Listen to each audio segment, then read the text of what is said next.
ఎటువంటిదంట? లేఖనానుసారమైనటువంటిది.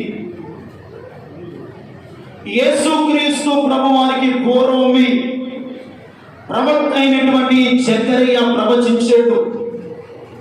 ఎప్పుడు కంట?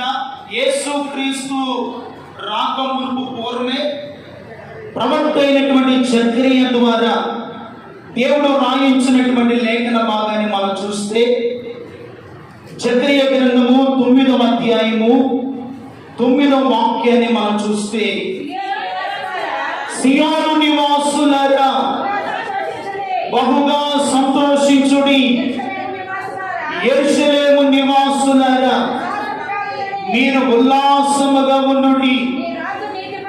నీ రాజు నీతిపరుడును రక్షణ గలవాడును ధీరుడునై గాడిదను పిల్లను ఎక్కి నీ యొద్దకు వచ్చుచున్నాడు. హల్లెలూయా. చిన్న ప్రార్థన చేసుకొని దేవుని మాటలు బహు కొద్ది నిమిషాలు క్లుప్తంగా మనం ధ్యానం చేసి ఆశీర్వాదకరంగా ఈ కొడుకును మనం ముగించుకున్నాం. మీరు కూడా హృదయంలో ప్రార్థన చేయండి. ప్రభువా, ఈ దినమన నీ సేవకుడు నిలబడి ఉన్నాడు, మనుషుడు వట్టివాడు బలహీనుడు గనుక మరుగు చేసి మీరు మాతో మాట్లాడండి అని దేవుని వాక్యము కొరకై మన హృదయాలు సిద్ధపరుచుకున్నాం.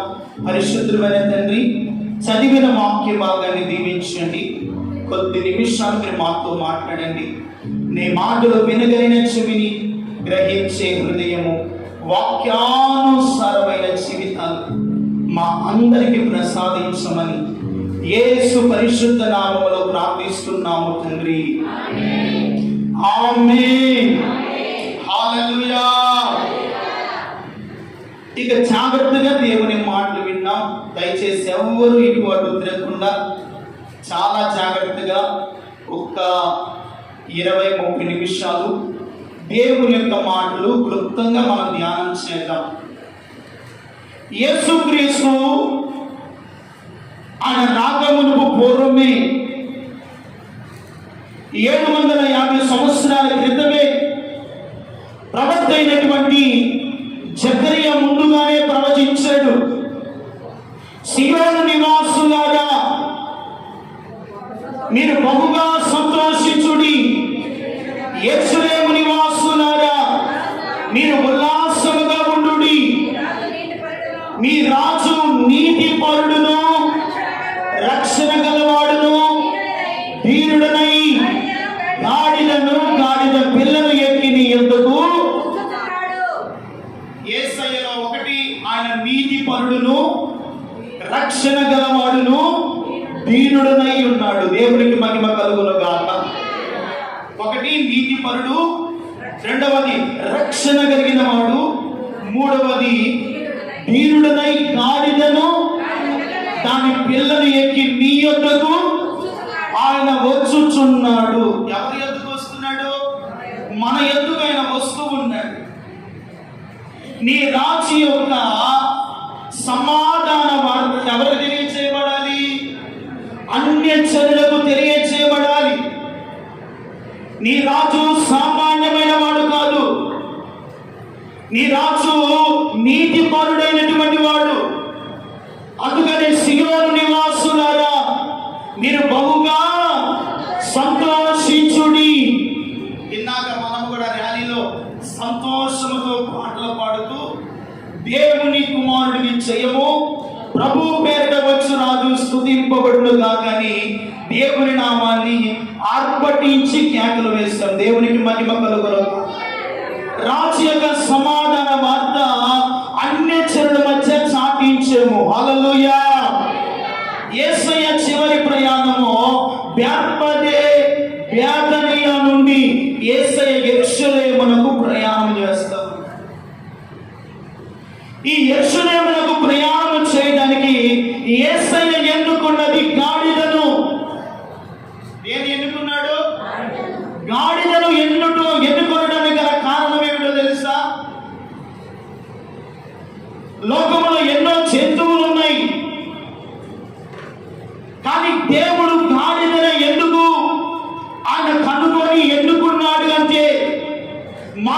స్వభావము గాడిద లాంటి స్వభావము.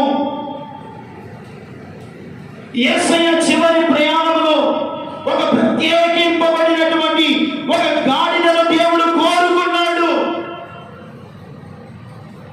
దాన్ని కోరుకోవడానికి గల కారణం ఏమిటంటే, ఒకటి, అది ఏ పరిస్థితిలో ఉన్నదంటే బంధింపబడిన స్థితిలో ఉందంట.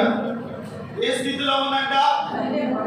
బంధింపబడిన స్థితిలో ఉంది దాని పరిస్థితి. అది ఇంతవరకు ఎవరిని మోయనిది. ఒక బంధింపబడిన స్థితిలో ఉన్నటువంటి గాడిదను దేవుడు కోరుకున్నాడంట. దేవునికి మహిమ కలుగును. చూడండి, మార్కు సువార్త 11వ అధ్యాయము 2వ వాక్యాన్ని చదువుకుంటే, మీ ఎదుటనున్న గ్రామమునకు వెళ్ళుడి, అందులో మీరు ప్రవేశింపగానే కట్టబడి ఉన్న ఒక గాడిద మీకు కనబడును. దేవునికి మహిమ కలుగును. యేసు ప్రభువారు తన దగ్గర ఉన్న 2 శిష్యులను పిలిచారు. పిలిచి వారితో ఒక పని చెప్పారు. మీరు ఎదుటనున్న గ్రామమునకు వెళ్ళండి. మీరు వెళ్ళిన వెంటనే కట్టబడి ఉన్న ఒక గాడిద మీకు కనబడును. దాన్ని విప్పి నా యొద్దకు తీసుకొని రండి. దేవునికి మహిమ కలుగును గాక. ఆ గాడిద యొక్క పరిస్థితి కట్టబడిన స్థితిలో ఉంది. ఏ స్థితిలో ఉంది?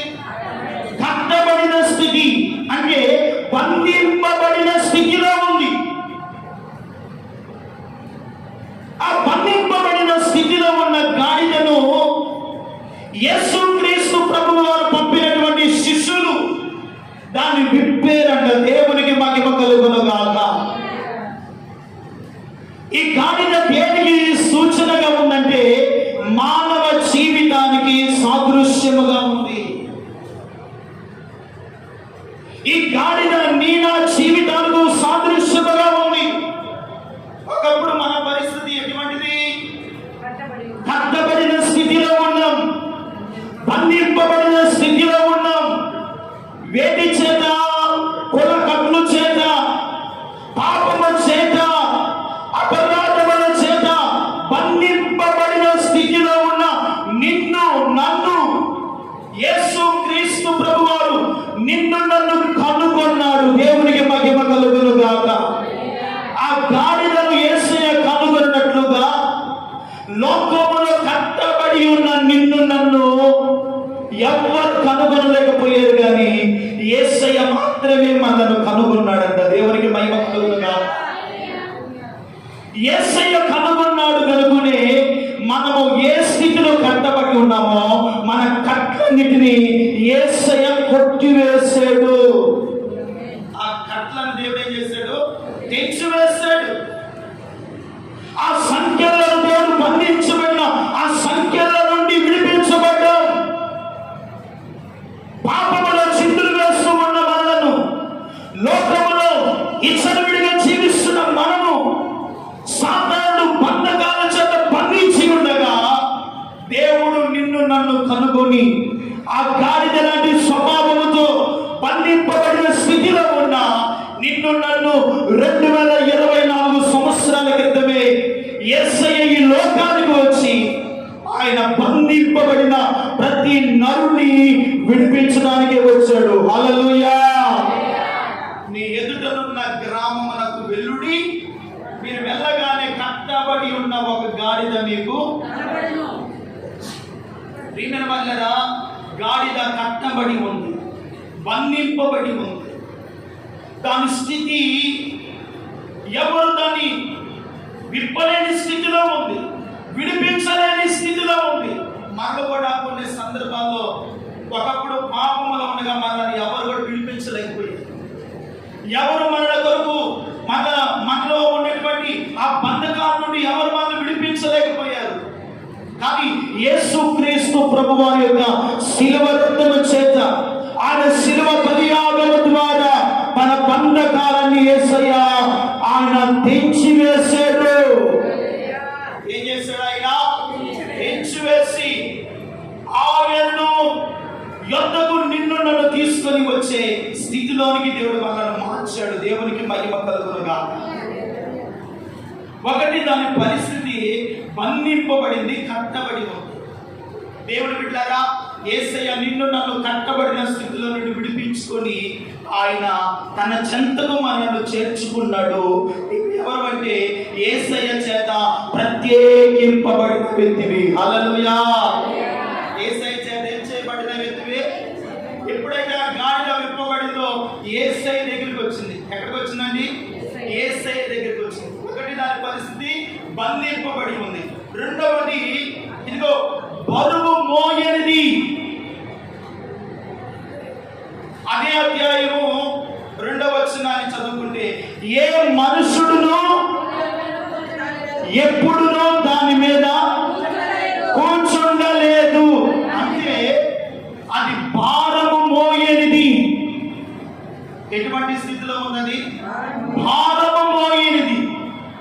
ఏ మనుషుడు దాని మీద ఎక్కి కూర్చుండకుండా ఉన్నది. ఒకప్పుడు మనము కూడా బంధింపబడిన స్థితిలో ఉండి ఏ భారము మోయలేని స్థితిలో, ఏ నిరుత్సాహముతోను, కన్నీళ్లతోను, వేదనతోను, దుఃఖముతో నా పరిస్థితి ఏమిటని బాధపడుతున్న మనలను ఏం చేస్తాడండి యేసయ్య? ఆయన్ను ఎక్కించుకొని ఆయన మోయగలిగిన స్థితిలోనికి గాడిదను ప్రభు తీసుకొని వచ్చాడు. దేవునికి మహిమ కలుగును గాక. ఎప్పుడైతే అది ఏ మనుషుని ఎన్నడను ఎప్పుడును మోయనిది.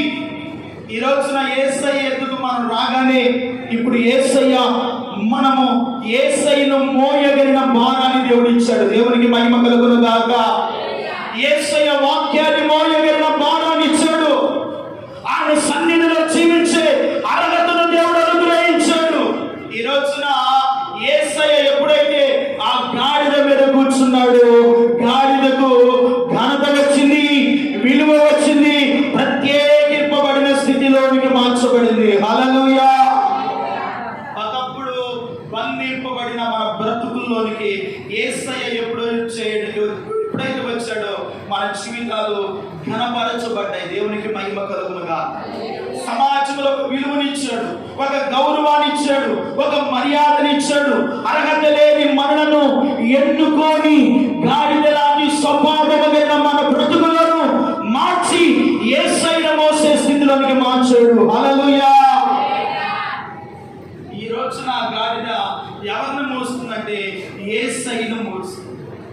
ఎప్పుడైతే యేసయ్య దగ్గరికి ఆ గాడిదను తీసుకుని వచ్చారో దాని మీద ఏం వేశాడంట? బట్టలు వేశారు. ఏం వేశారండి? బట్టలు వేశారు. దారి పొడుగున ఖర్జూరపు మట్టలు పట్టుకున్నారు. ప్రజలందరూ కేకలు వేస్తూ దేవుని ఆరాధిస్తూ ఉన్నాడు. యోహాను సువార్త 12వ అధ్యాయం. యోహాను సువార్త 12వ అధ్యాయము 12వ వాక్యాన్ని చదువుకున్నాం. మరునాడు ఆ పండుగకు వచ్చిన బహు జన సమూహము యేసు యెరూషలేమునకు వచ్చుచున్నాడని విని ఖర్జూరపు మట్టలు పట్టుకొని ఆయన్ను ఎదుర్కొనబోయి, జయము ప్రభు పేరున వచ్చుచున్న ఇశ్రాయేలు రాజు స్తుతింపబడును గాకని కేకలు వేశారు. హల్లెలూయా. చెప్పండి హల్లెలూయా. ప్రభు పేరున వచ్చుచున్న రాజు స్తుతింపబడును గాక. ఏం పట్టుకున్నారు వారు? ఖర్జూరపు మట్టలు. చెట్ల కొమ్మలను నరికి వాటిని పట్టుకొని దావీదు కుమారుడికి జయము, ఇశ్రాయేలు రాజులకు జయము అని బహు జన సమూహము వెనుక వచ్చుచున్నవారు, ముందు వచ్చుచున్నవారు ఆయన గొప్ప శబ్దముతో ఆరాధిస్తూ ఉన్నారు. హల్లెలూయా. చెప్పండి దావీదు కుమారుడికి ప్రభు పేరున వచ్చు రాజు స్తుతింపబడును గాక. చెప్పండి ప్రభు పేరున వచ్చు రాజు, ఇశ్రాయేలు రాజు హోసన్నా. హల్లెలూయా. అలాగ యెరూషలేములోనికి వెళ్తున్నారు. యెరూషలేము అంతా కూడా మారుమోగిపోతుంది. యెరూషలేము అంతా కూడా కలవరపడుతూ ఉంది. ఈ జయధ్వని ఏమిటో, ఈ ఉత్సాహనాదం ఏమిటో అని అనేకులు రాజులు ఆశ్చర్యపడుతూ ఉన్నారు. ఎందుకంటే మన రాజు నీతిపరుడు, రక్షణ కలిగిన వాడు, దీనుడు, గాడిద పిల్లను ఎక్కి ఆయన మన యొద్దకు వచ్చుచున్నాడు. దేవునికి మహిమ కలుగును గాక. ఎందుకు యేసయ్య వస్తున్నాడంటే బంధింపబడిన వారిని విడిపించుటకును, శాపములో ఉన్న వారిని విడిపించుటకును, రోగముతో, దరిద్రతతో, అనేకమైన సమస్యలతో కట్టబడిన వారిని విడుదల చేయుటకు ఆయన జయోత్సాహముతో వస్తున్నాడు. దేవునికి మహిమ కలుగును గాక. యేసయ్య రావటమే మన జీవితాలకు విడుదల ప్రసాదింపబడింది. స్వేచ్ఛను దేవుడు అనుగ్రహించాడు. ఒకప్పుడు అనేకమైన స్థితిలో మనము కట్టబడి ఉన్నామండి. యేసయ్య కృప వలన ఈ రోజున ప్రతి సంఖ్యల నుండి దేవుడు విడిపించాడు. ప్రతి బంధకాలను విడిపించాడు. సాధారణుడు ఎక్కడికంటే అక్కడ మనం ఏం చేస్తాడంటే బంధకాలు వేసి బిగించాడు. ఆ బంధకాలు యేసయ్య తెంచివేసి ఆయనను మోసే స్థితిలోనికి నిన్ను నన్ను మనందరినీ ప్రభు మార్చాడు. చప్పలు కొట్టు దేవునికి మహిమ కలుగును గాక. ఆయన మోసే ధన్యతను దేవుడు ఇచ్చాడండి. హల్లెలూయా. మూడవదిగా అది బయటనే నిలబడి ఉన్నది. ఎక్కడుందంటే అది వెలుపల ఉంది. వెలుపల చూడండి. అదే 11వ అధ్యాయము మార్కు సువార్త 4వ వచనం. వారు వెళ్ళగా వీధిలో ఇంటి బయట తలవాకిట కట్టబడి ఉన్న ఒక గాడిద పిల్ల వారికి కనబడెను. దాన్ని విప్పుచుండగా అక్కడ నిలిచి ఉన్న వారిలో కొందరు వీరేమి చేయుచున్నారు? గాడిద పిల్లలు ఎందుకు విప్పుచున్నారు? అందుకు శిష్యులు యేసు ఆజ్ఞాపించినట్టు వారితో చెప్పగా వారు పోనిచ్చి. దేవునికి మహిమ కలుగును గాక. ఆ గాడిద యొక్క యజమానులు అక్కడ ఉన్నారు. అది ఇంటి బయట తలవాకిలి యొద్ద కట్టబడి ఉంది. ఎక్కడుందంటే అది ఇంటి బయట. దాని పరిస్థితి ఏమిటంటే బయట ఉంది. అది ఎవరికి అవసరమైంది? యేసయ్యకు అవసరమైంది. ఎవరైనా దాన్ని విప్పుచుండగా ఇది ఎందుకు విప్పుచున్నారని మిమ్మల్ని అడిగితే ఇది ప్రభువునకు కావలసి ఉన్నదని చెప్పమన్నాడు. హల్లెలూయా. ఎవరికి కావాల్సినంట? ప్రభువునకు.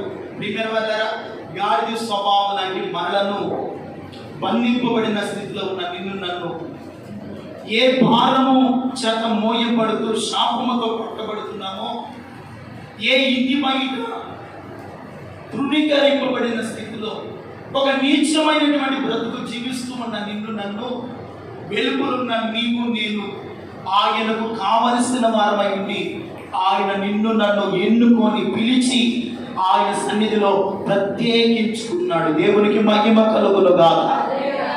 ఇప్పుడు నీవు నేను ఎవరికి అవసరం అంట? దేవునికి అవసరం. లోకంలో ఎంతో మంది ఉన్నారు, వారిని దేవుడు పిలవలేదు. నిన్ను నన్ను దేవుడు పిలిచి తన రక్తము చేత నిన్ను నన్ను కడిగి పరిశుద్ధపరిచి మనలో ఉన్నటువంటి బంధింపు స్థితి అందు నుండి విడిపించి యేసయ్య తన పాదాల యొద్ద కూర్చుండబెట్టి ఆయనకు అవసరమైన గాడిదగా నిన్ను మార్చుకున్నాడు. ఆయనకు అవసరమైన గాడిదగా నిన్ను మార్చుకున్నాడు. అది ఎవరికి ఇష్టమైందంట? దేవునికి ఇష్టమైంది. ఈ రోజున నీవు నేను ఆయనకి ఇష్టమైన వారము కనుకునే బయట కట్టబడిన స్థితిలో ఉన్న నిన్ను ఆయన వెలుపలకి ఆయన లోపలికి ప్రవేశాన్ని దేవుడు మనకి ఇచ్చాడు. దేవుడికి మహిమ కలుగును గాక. అందుకని ఎఫెసీయులకు రాసిన పత్రిక 2వ అధ్యాయము 12వ వాక్యం. ఎఫెసీ పత్రిక ఆ కాలమందు ఇశ్రాయేలులకు సగపౌరులు కాగా పరదేశులను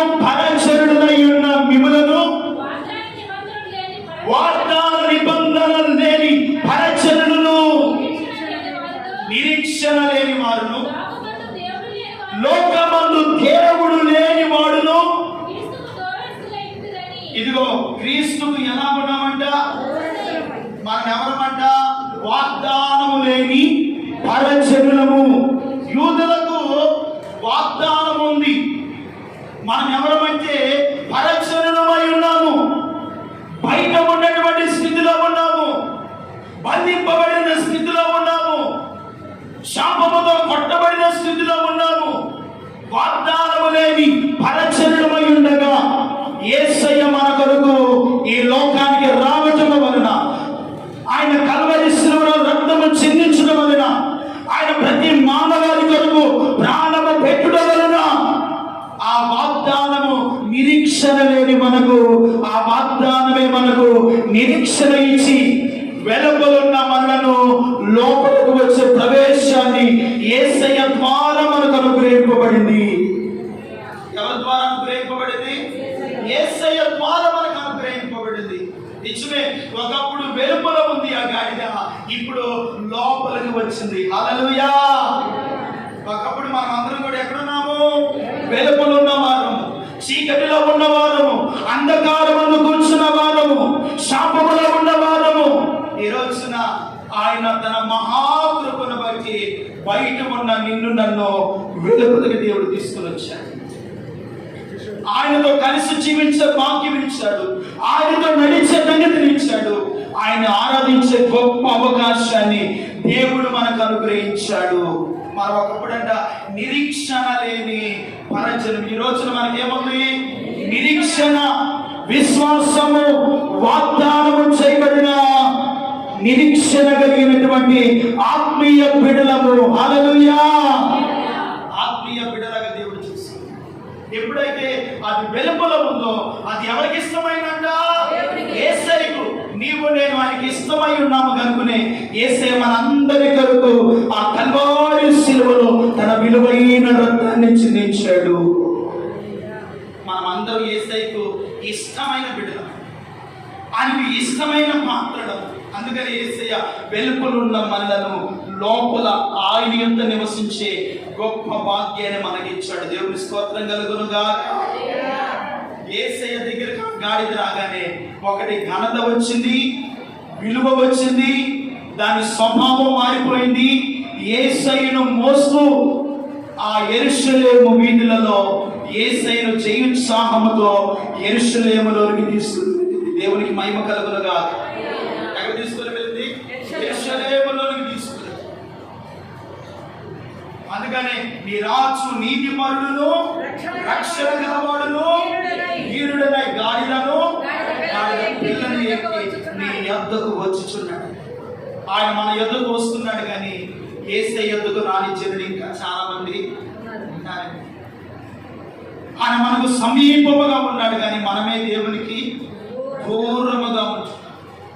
ప్రతి జనములోను, ప్రతి భాషలో మాట్లాడలోను, ఆయా జనులలోను యేసయ్య సమీపముగా ఉంటున్నారు, కానీ ఆయా భాషలో మాట్లాడువారు, ఆయా మతస్థులు దేవునికి ఇంకా దూరముగా ఉన్నారు.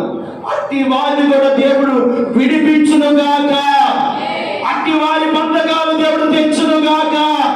మనము ఏ రీతిగా లోపల ప్రవేశించామో అట్టి అర్హత దేవుడు వారికి దయచేయునుగాక. దేవుడు వారికి ఇవ్వాలండి. యేసయ్యకు నీవు నేను ఇష్టమై ఉన్నాము కనుకనే బయట ఉన్న మనలను లోపలికి తీసుకుని వచ్చి ఆయనతో కూడా కూర్చుండబెట్టుకునే గొప్ప భాగ్యాన్ని దేవుడు ఇచ్చాడు. హల్లెలూయా. మూడవదిగా మనం చూస్తే ప్రియమైన వాళ్ళారా, అది ఎటువంటి స్థితిలో ఉందంటే పశ్చాత్తాపడుతున్నటువంటి స్థితిలో. యేసయ్య దగ్గర రాగానే వచ్చిన దానికి పశ్చాత్తాపము. అయ్యో, ఇంతకాలము పాపములో బ్రతికేను, అసభ్యమైనటువంటి స్థలంలో ఉన్నాను, ఎవరు నన్ను పట్టించుకోలేదు, ఒక తృణీకరింపబడిన స్థితిలో ఉన్నాను, ఎన్నిక లేని గాడిదగా ఉండగా యేసయ్యకు నేను అవసరమయ్యానని అది పశ్చాత్తాపముతో యేసయ్య ఎదుట నిలబడినట్ట. హల్లెలూయా. ఎవరి ఎదుట నిలబడినట్ట? యేసయ్య ఎదుట నిలబడగానే దాని జీవితాన్ని ప్రభు మార్చివేసాడండి. చూడండి, పరిశుద్ధ గ్రంథం బైబిల్లో నుండి దేవుని యొక్క వాక్యాన్ని మనం చూస్తే నిర్గమకాండ గ్రంథం 19వ అధ్యాయం క్షమించండి 13వ వచనము, 13వ అధ్యాయము 13వ వచనం. ప్రతి గాడిద తొలి పిల్లను వెలయించి విడిపించి దానికి మారుగా గొర్రె పిల్లను ప్రతిష్ఠింపవలెను. అట్లు దానిని విడిపించని ఎడల దాని మెడను విరగదీయవలెను. అట్లు దాన్ని విడిపించని ఎడల దాని మెడను విరగదీయవలెను. చూడండి, తగలబెట్టిన వైపు చూడండి. అక్కడ రాయబడినటువంటి మాట ఏమిటంటే, చదవమ్మ మాట. ప్రతి గాడిద తొలి పిల్లను వెలయించి విడిపించాలి. గాడిద విడిపించబడాలంటే దానికి ఏం చెల్లించాలంట? వెల చెల్లించాలి. వెల చెల్లించకపోదు బదులుగా దానికి మారుగా ఏమి ఇవ్వాలంట? గొర్రె పిల్లను ఇవ్వాలి. ఒకవేళ గొర్రె పిల్లను కూడా ఇవ్వని ఎడల దాని మెరణ ఏం చేయాలంట? విరగదీయవలెను. దీని వల్లగా ప్రతి గాడిదకు వెల ఇచ్చి, ప్రతి గాడిదకు వెల చెల్లించి విడిపించాలి. దీని వల్ల మనం అందరం ఎవరమే? గాడిదలము. గాడిద స్వభావం లాంటి వారు, మూర్ఖ స్వభావం లాంటి వారు, దేవుని మాట వినని స్వభావం కలిగిన వారు, దేవుని ఎదుగు రాని స్వభావం కలిగిన వారు, అనేకమైన బంధకాలతో బంధించబడిన స్వభావం గలవారు. గాడిద విడిపించబడాలి అంటే దానికి ఏం చెల్లించాలంట? వెల చెల్లించాలి. నీవు నేను గాడిదలమై ఉండగా నీ నిమిత్తము నా నిమిత్తము గొర్రె పిల్ల వెల చెల్లించిందంట. హల్లెలూయా. ఏం చెల్లించింది? గొర్రె పిల్ల. ఆ గొర్రె పిల్ల ఎవరో కాదు, సాక్షాత్తుగా మనం ఆరాధిస్తున్న మన ప్రభువు అయిన యేసుక్రీస్తు వారే. ఆ గాడిదకు బదులుగా వెల ఇచ్చి నిన్ను నన్ను రక్షించింది యేసు అనే గొర్రె పిల్ల. చప్పట్లు కొట్టు, దేవునికి మహిమ కలుగునుగాక. యేసు అనే గొర్రె పిల్ల నా జీవితం కొరకు వెల చెల్లించబడింది. ఆ గొర్రె పిల్ల వెల చెల్లించకపోతే, రక్తము చిందించకపోతే ఈ గాడిద లాంటి మనకు ఈ రోజున ఇట్టి భాగ్యము దొరికేదే కాదు. నా బదులుగా గొర్రె పిల్ల వధింపబడింది. ఆ గొర్రె పిల్ల మన ప్రభువైన యేసయ్య. హల్లెలూయా. లేకపోతే ఆయన వెల చెల్లించకపోతే ఆ యొక్క గాడి యొక్క మెరణ ఏం చేయాలంట? విరగదీస్తాడు. వల్లరా అది శాపముతో విరగదీయబడుతుంది. నా మీద మోపబడిన శాపాన్ని యేసయ్య రక్తము చేత శుద్ధీకరించాడు, పరిగణించాడు, వెల చెల్లించాడు. ఇప్పుడు అందుకనే దానిలోనికి ఏమొచ్చిందంటే పశ్చాత్తాపం వచ్చాడు. అయ్యా, నేను బదులుగా నా స్థానములో నీవు గొర్రె పిల్లగా వధింపబడ్డావయ్యా అని గాడిద పశ్చాత్తాపముతో యేసయ్య ఎదుట నిలబడిందంటే, ఏమి నిలబడిందంటే యేసయ్య ఎదుట నిలబడగానే తన జీవితంలో ఉన్నటువంటి పాపము, అపవిత్రత, అవిధేయత సమస్తము యేసయ్య యొద్ద పశ్చాత్తాపముతో నింపబడింది కనుక దాని మీద బట్టలు వేశారు. దేవుని స్తోత్రం కలుగునుగాక. పశ్చాత్తాపముతో ఎప్పుడైతే నింపబడిందో బట్టలు వేయటం అనగా రక్షణ వస్త్రము కప్పబడింది. ఏం కప్పబడింది? రక్షణ వస్త్రము గాడిద మీద కప్పబడింది. ఒకప్పుడు ఈ రక్షణ వస్త్రము లేక పాపములో మగ్గిపోతున్న నా జీవితము మీద యేసయ్య రక్తము ద్వారా రక్షణ వస్త్రమును దేవుడు మనందరికీ ఇచ్చాడు.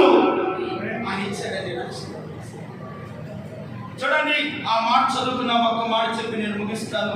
ఆయన రక్షణ అనే వస్త్రాన్ని ఆయన మనకు ఏ రీతిగా అనుగ్రహించాడంటే, గలతీయులకు రాసిన పత్రిక 3వ అధ్యాయం 27వ వాక్యములు అంటాడు, క్రీస్తులోనికి మీరు బాప్తిస్మము పొందిన మీరందరూ క్రీస్తు యేసుని మీరు ధరించుకొని ఉన్నారు. కొట్టు చప్పట్లు. హల్లెలూయా. ఇప్పుడు గాడిద ఏం ధరించింది? బట్టలు ధరించింది. ఈ రోజున గాడిద స్వభావం లాంటి మనకు రక్షణ అనే వస్త్రాన్ని దేవుడు ఇచ్చాడండి. హల్లెలూయా. అందుకని క్రీస్తులోనికి బాప్తిస్మము పొందిన మీరు క్రీస్తును ధరించు. ఎవరిని ధరించుకున్నా? క్రీస్తును ధరించు. యేసయ్యను ధరించుకుని యేసయ్య స్వభావాన్ని ధరించుకోవాలి. యేసయ్య పోలికలోనికి మార్చబడాలి. ఎల్లప్పుడూ మన హృదయములో పశ్చాత్తాపము, వినయము, దీన మనస్సు, దేవునికి వాక్యానుసారమైనటువంటి జీవితముతో నడుస్తున్నప్పుడు ప్రియమైన వాళ్ళారా, క్రీస్తును ధరించిన వ్యక్తిగా మీ జీవితంలో ఒక గొప్ప ఆశీర్వాదము నా తండ్రి మీకు ఇచ్చునుగాక. ఒక గొప్ప ఆశీర్వాదాన్ని దేవుడు అనుగ్రహించు. అందుకని ఆ గాడిద పశ్చాత్తాపముతో ఉంది కనుక దానికి రక్షణ అనే వస్త్రాన్ని దేవుడు ఇచ్చాడు. హల్లెలూయా. మనము కూడా పశ్చాత్తాపడి లోకాన్ని, పాపాన్ని, అవిధేయతను, కుల కట్టుబాట్లను, పాపములో చిందులు వేసుకున్న మన జీవితాలను విడిపించి యేసయ్యను మోసే గాడిదలుగా దేవుడు మనం చేశాడు. నీవు నేను ఆయనకి ఇష్టమైన గాడిదలుగా దేవుడు మార్చుకున్నాడు. ఆయన ఎదుగు రాగానే గాడిదకు పశ్చాత్తాపం వచ్చిందండి. హల్లెలూయా. ఎప్పుడైతే పశ్చాత్తాపం వచ్చిందో దాని మీద రక్షణ అనే వస్త్రము కప్పబడింది. ప్రియమైన వాళ్ళరా, ఒక వ్యక్తి అప్పటి వరకు అది దిగంబరితో ఉంది, అపవిత్రతో ఉంది, అవిధేయతతో ఉంది. ఎప్పుడైతే యేసయ్య ఎదుగు వచ్చిందో దాని దిగంబరి ఆత్మతో కూడా కప్పబడి రక్షణ అనే వస్త్రముతో ధరించుకొని యేసయ్య ఎదుగు నిలబడింది. నిలబడిన గాడిద ఇప్పుడు ఎవరిని మోస్తుందంటే నీతిపరుడైన యేసయ్యను మోస్తూ ఉంది. హల్లెలూయా. నీవు నేను ఆయన రాకడి వరకు ఆయన మోసే బిడలుగా ఉండుముగాక, ఆయన ప్రకటించే బిడలుగా ఉండుముగాక, ఆయన కొరకు జీవించే బిడలుగా ఒక్కొక్కరిని దేవుడు సిద్ధపరచునుగాక. ఒక్కొక్కరు ఆయన మోయాలి, ఆయన శిలువ వార్తను చాటించాలి. యేసయ్య సమాధాన వార్త ఇంకా ఈ మారుమూల ప్రాంతాల్లో రక్షింపబడిన వారికి నీతిపరుడు సువార్త ప్రకటింపబడును గాక. ఆ నీతిపరుడు సువార్త నీ ద్వారా నా ద్వారా ప్రకటించబడడానికి లోకంలో ఎంతో మంది ఉండగా వారికంటే కూడా యేసయ్య నిన్ను కోరుకొని ఎన్నుకున్నాడు. నిన్ను కోరుకొని ఏం చేశాడు? ఎన్నుకొని ఆయన ఎన్నికలోకి దేవుడు మనం తీసుకుని వచ్చాడు. దేవునికి మహిమ కలుగును గాక. మూడవదిగా, నాలుగవదిగా అది పరివర్తన చెందిందంట. ఏం చెందిందంటే పరివర్తన చెందింది. చూడండి, మార్కు సువార్త 11:7. వారు ఆ గాడిద పిల్లను యేసునందుకు తోలుకొని రాగా వేయగా ఆయన దాని మీద కూర్చుండేను. దేవునికి మహిమ కలుగును గాక. పరివర్తన చెందింది. ఏం చెందిందంట? తన ప్రవర్తనలో పరివర్తన, మార్పు, దాని స్వభావములు, తన జీవితంలో ఒక చక్కని పరివర్తనలోనికి దేవుడు మార్చాడు. దేవునికి మహిమ కలుగును గాక. యేసయ్యను మోస్తున్న నీవు ఆయన రాకడ వరకు మన జీవితాల్లో మన స్వభావము పరివర్తన చెందాలి. ఏం చెందాలండి? పరివర్తన చెంది గాడిద స్వభావము లాంటి మనలను దేవుడు ఎన్నుకొని పిలిచి బంధింపబడిన స్థితిలో ఉండి విడిపించి పశ్చాత్తాపము నుంచి రక్షణ వస్త్రాన్ని ధరించుకున్న గాడిద పరివర్తన చెందింది. హల్లెలూయా. ఏం చెందిందంటే పరివర్తన చెంది రారాజైన యేసయ్యను మోస్తూ యెరూషలేము యూదులలో యేసయ్య జయోత్సాహముతో యెరూషలేములోనికి తీసుకుని వెళ్తుంది. ప్రియమైన వాళ్ళారా, జరిగిన సంభవం ఏమిటంటే లూకాసు వార్త ఒక మాట చదువుకున్నాం. ఈ మాట చెప్పి నేను ముగిస్తాను. లూకాసు వార్త 21వ అధ్యాయం, లేకపోతే 19వ అధ్యాయము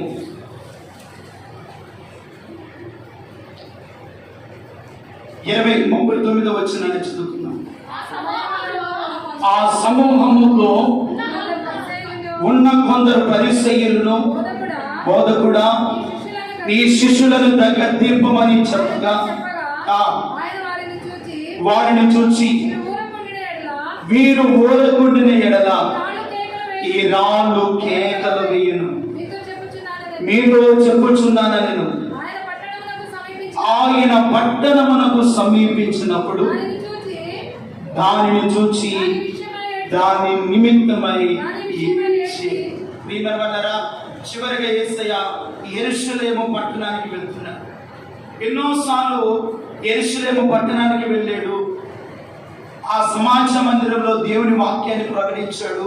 చివరిగా బెర్పదే బేతనియా నుండి ఆయన యెరూషలేమునకు ప్రయాణమై ఆ పట్టణమును చూడగా యేసయ్య దాని నిమిత్తమై ఏడుస్తున్నాడు. దేని నిమిత్తమై? ఆ పట్టణము నిమిత్తమై యేసయ్య ఏడుస్తున్నాడు.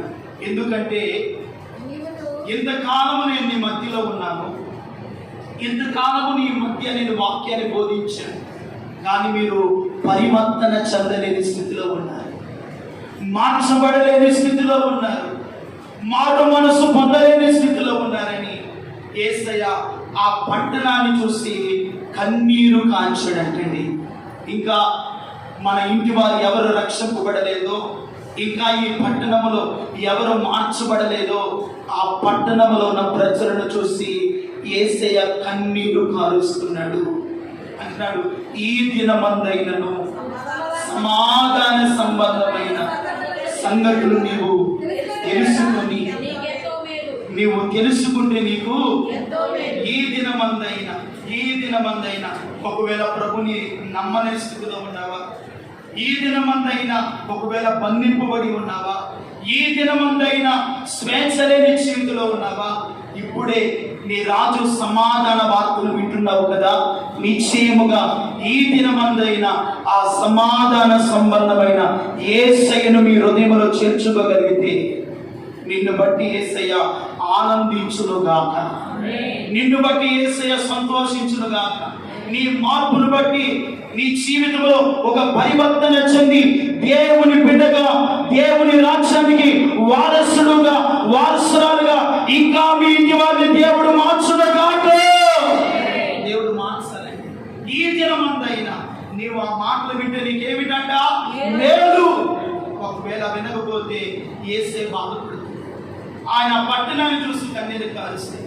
ఆ పట్టణంలో ఉన్న వేదన, ఆయన వెళ్ళిపోయిన తర్వాత, ఆయన మరణించిన తర్వాత ఈ ప్రజలు, ఈ మతాధికారులు ఎలాగూ ప్రజలను తమ మతంలోనికి చేర్చుకొని చిచ్చల హింసలు పెట్టి దేవునికి దూరం చేస్తారేమో అని తండ్రి ఏడుస్తూ, ఈ దినమందైనా నీవు నా మాటలు వింటే నీకు మేలు. ప్రియమైన దేవుడు బిడ్డారా, ఈ దినమందైనా యేసయ్యను ప్రభువుకు అంగీకరించు. ఈ దినమైన యేసయ్య గురించి జీవితాన్ని అప్పగిస్తే నీ బంధింపబడిన స్థితి నుండి యేసయ్య విడిపిస్తాడు. రెండవది, యేసయ్యను మోసే గాడిదగా నిన్ను మారుస్తాడు. మూడవదిగా, పశ్చాత్తాప స్థితిలోనికి వచ్చి నీ స్థానంలోనికి బదులుగా గొర్రె పిల్ల యేసయ్య వధింపబడ్డాడు. దేవునికి మహిమ కలుగునుగాక. రక్షణ లేని నీ జీవితంలో, నా బ్రతుకులో రక్షణ అనే వస్త్రాన్ని దేవుడు మనకి ఇచ్చాడు. ఇప్పుడు మనమందరం కూడా పరివర్తన చెందిన వారము. ఏం చెందిన వారము? పరివర్తన. ఈ పరివర్తన ఎక్కడి వరకు ఉండాలంటే క్రీస్తు రాకడ వరకు. నీ పరివర్తనలో యేసయ్యను మాత్రమే మనం ప్రజలకు చూపించుదుము గాక, యేసయ్య కొరకు మాత్రమే మనం బ్రతుకుదుము గాక. యేసయ్య కొరకు బ్రతికితే నీ ఇంటికి కావలసినది, నీ బిడ్డలకు కావలసినవి, నీ జీవితానికి కావలసినవి, ఈ భూ సంబంధమైన ప్రతి ఆశీర్వాదము యేసయ్య మీకు ఇచ్చును గాక. యేసయ్య కొరకు బ్రతుకు, యేసయ్య కొరకు జీవించు, యేసయ్య కొరకు ప్రతి అడుగు ముందుకు వెళ్ళి నీకు ఏది కావాలో యేసయ్య మీకు తీసుకొని వస్తాడు. అందుకనే మన జీవితాల్లో నాలుగవదిగా పరివర్తన చెందాలి. మన పరివర్తన చూసి అన్యజనులు యేసయ్య ఎదురుకు వచ్చుదురుగాక. యేసయ్య దగ్గరికి వచ్చి వారు కూడా యేసయ్యను మోసే స్థానమును దేవుడు అన్ని బిడ్డలకు దయచేయునుగాక. అందుకనే నీ రాజ్యం ఎవరంట? నీతిపరులను, రక్షణ గలవాడును, వీరుడును, గాడిదను, గాడిద పిల్లనెక్కి నీ యొద్దకు. ఈ రాత్రి, ఈ మధ్యాహ్నం పూట యేసయ్య మన ఎదురుకు వస్తున్నాడు. యేసయ్య వస్తూ ఉండగా యేసయ్య నీ హృదయంలోనికి ఆహ్వానిస్తావా? హల్లెలూయా. ఈ రోజున ఈ మంటల ఆదివారం దినమున నీ హృదయమును యేసయ్యకు సమర్పించి, యేసయ్య నా బ్రతుకులోనికి రండి, యేసయ్య నా జీవితంలోనికి రండి అని యేసయ్యను పిలవగలిగితే ఆయన నీలోనికి వస్తే ఆయన ఎన్నడూ వెళ్ళిపోడు. హల్లెలూయా. ఆయన నీలోనికి వస్తాడు. నీ జీవితాన్ని, నీ బ్రతుకును మార్చి ఆయన బిడ్డగా, ఆయన సాక్షిగా ప్రభు నిన్ను నన్ను మార్చుకున్నాడు గాక. ఆయన నిన్ను నన్ను మార్చుకుంటాడు. అందుకనే మన రాజు ఎవరంట? నీతి గలవాడు, రక్షణ కలిగిన వాడు, నీతిపరుడు, సమాధానం కలిగిన వాడు, వీరుడై గాడిదను పిల్లనెక్కి మన యొద్దకు వచ్చాడు. నీవు ఆయన యొద్దకు రావటమే ఆలస్యం. ఆయన యొద్దకు ఆల్రెడీ వచ్చి 2024 సంవత్సరాలు అయింది. నువ్వు రావటమే ఆలస్యము. నీలోనికి యేసయ్య వచ్చును గాక, నీ బిడ్డలలోనికి యేసయ్య వచ్చును గాక. ఇంకా మీ భర్తలు మారలేదా? మీ భార్యలు మార్పు చెందలేదా? నీ బిడ్డలు మార్చబడలేదా? నీ యవనులు రక్షింపబడలేదా? వారి హృదయములోనికి యేసయ్య వచ్చును గాక. వారు కూడా యేసయ్యను మోయుదురు గాక, యేసయ్య కొరకు జీవించుదురు గాక. యేసయ్య కొరకు జీవిస్తే పరివర్తన చెందుతావు, నీ జీవితము ఆశీర్వాదకరంగా మార్చబడుతుంది. కాబట్టి ఆ ఆశీర్వాదాన్ని దేవుడు నీకు నాకు అనుగ్రహించడానికే ఈ లోకానికి వచ్చి అందరి కొరకు తన ప్రాణాన్ని పెట్టాడు. తన విలువైన జీవాన్ని మన కొరకు అర్పించి, ఎవడు ఆయన స్వరము విని ఆయన తలుపు తీస్తాడో ఆయన వారిలోనికి వస్తాను, వాడు నేను కలిసి భోజనము చేస్తాము. ప్రభుత్వం ఈ భాగ్యము, ప్రభుత్వ ఈ ధన్యత మనం కలిగి ఆయన రాకడ వరకు నమ్మకమైన సాక్షులుగా జీవించి ఆయనతో యుగ యుగాలు పరివర్తన చెంది ప్రభు కొరకు మన ఆత్మీయ అడుగులు ప్రతి క్షణము ప్రతి నిమిషము యేసయ్యతోనే మనము ప్రయాణము కొనసాగించుతుము గాక. అట్టి కృప పరిశుద్ధ ఆత్మదేవుడు నీకు నాకు మనందరికీ దయచేయును గాక. కళ్ళ వంచండి, ప్రార్థన చేస్తాం.